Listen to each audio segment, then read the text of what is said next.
The feeling of being overwhelmed is extremely common in the people I talk to, and it's becoming more and more clear to me that this is the default state for most of us. We're overwhelmed by it all the things we have on our plates, all the interruptions and messages and emails, all the things online and on social media, all the news and chaos of the world, all the things going on in our relationships. It's a lot. We can celebrate the abundance of our lives, but often we bemoan it. The problem isn't the abundance, but our fear and anxiety about all of it. Actually, for most of us, the fear is that we'll let people down. We'll drop one of the many balls we have in the air and let people down, or worse yet, we'll drop them all and we'll be exposed as inadequate. So how do we deal with it? I suggest 3 practices of simplicity. And as you practice with simplicity, you might recite a kind of mantra. When you're overwhelmed, simplify. Let's talk about the fear and anxiety before we talk about the 3 simplicity practices. Fears that drive our overwhelm. The first reason we feel overwhelmed is that we often have too many commitments. We've taken on more than we have time for, often out of optimism for how much we can do in a day. It's a lot less than we usually think.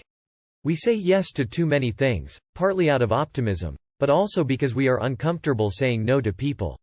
When your boss, spouse, child or parent asks you to do something, there is an expectation that you'll say yes.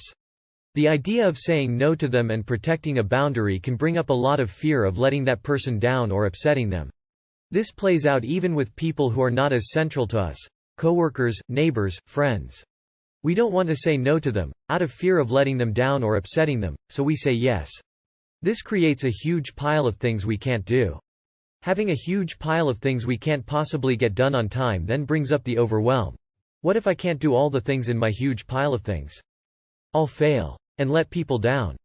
So we created the huge pile of things because we're afraid of saying no and letting people down. And now we have too much to do and the fear of letting people down returns. And there's more. If we decide to simplify the huge pile of things, we feel the same fear. And if we pick one task from the huge pile and try to take it on, it takes longer than it has to, because we're afraid of doing it wrong and letting people down. Same fear. It leads to forms of perfectionism. And procrastination, because doing it right is all too much. So you can see how the fear of letting people down drives our overwhelm in a bunch of ways. Simplicity practice. Soothing the fear. The first practice is simply noticing your fear and anxiety in all of the above situations and soothing them. Can you notice how it feels in your body? We get caught up in the thoughts about them, but what about how the fear and anxiety feels as physical sensation below the head? Once you can tune into this, can you rest your attention on it for a minute? Take some slow deeper breaths, and give yourself some loving compassion. This is a simple, powerful practice. You will find opportunities to practice it all day long, in every meeting, conversation, email, errand and task, if you look. It will calm your overwhelm. Simplicity practice. One breath at a time. Only after you've done the first practice should you take on this one. Take one thing from the huge pile and focus completely on it. Actually, let's change the term from huge pile of things to something like amazing pool of opportunities. Or deep well of love. These are things you chose to do. Can you see the beauty in each one? Then pick one task, opportunity, act of love. And focus fully on that, as if you were completely devoted to it. As if it were the most pure act of love you could give while on this green bountiful earth.